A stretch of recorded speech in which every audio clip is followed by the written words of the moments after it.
Hello. If you hear any squeaking, it is my dog, but my name is Jordan Daniels, and I'm doing this presentation over what if Russia was separated. So the assignment was to separate Russia into three separate parts, and that's what I did. So in this presentation, I will be showing you how I split Russia, which is based on population, and then the three different countries that I split Russia into. Also, all of the countries have the same population size. So, just as a little fun fact, Russia is the size of America and Australia if they were put together, and which is much, much larger than any other country, I believe. Um, so, next, I'm showing you a picture of population in Russia based on it's a color scheme. So red means that it's a very high population, and green basically just means that it's very low population. So as you can see, there's a very big population down in the western area, but up in the northeastern area, there's like no population. Nobody lives up there.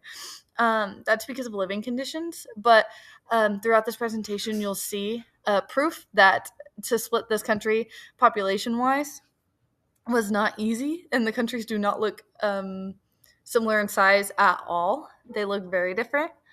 But yeah, so right here you'll see the three different countries that I made. There's the blue one, which is the first country, the white one, which is the second country, and the red one, which is quite large, and it is the third country.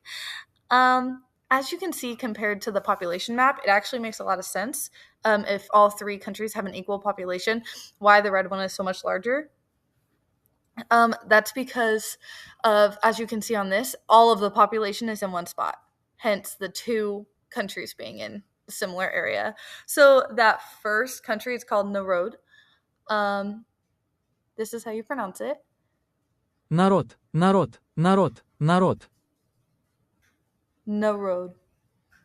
Awesome. Okay, so basically, the population in this area is 47.7 million, which 47 to 48 is about the typical amount in each country that I have. As you can see, based on the population right there, it is a red area, meaning that it is the smallest, and that makes the most sense.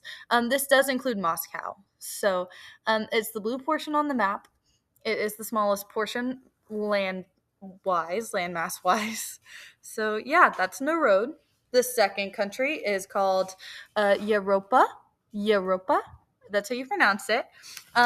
It is quite population dense. This is the most populated area out of all three countries. Is Europa. It's the closest to Europe. It is the most populated. It has about 48 million people, which, like I said, 47 to 48. It has a larger landmass than the first, but not nearly as much as the third. All right, moving on to the biggest landmass. Большинство, большинство, большинство, большинство. So I will be referring to the third country, as Bali, because that's easier for me, but I would think that civilians in this country would call it its full name. It is the vastest, but it is the not as densely populated. So the population is spread throughout that entire country. It was hard to make that look even closely even in landmass size to the other two countries. But yeah, so that was my presentation. Here are my sources. Like I mentioned before, I split the countries up between their population. So each one has around 47 to 48 million people based on population. So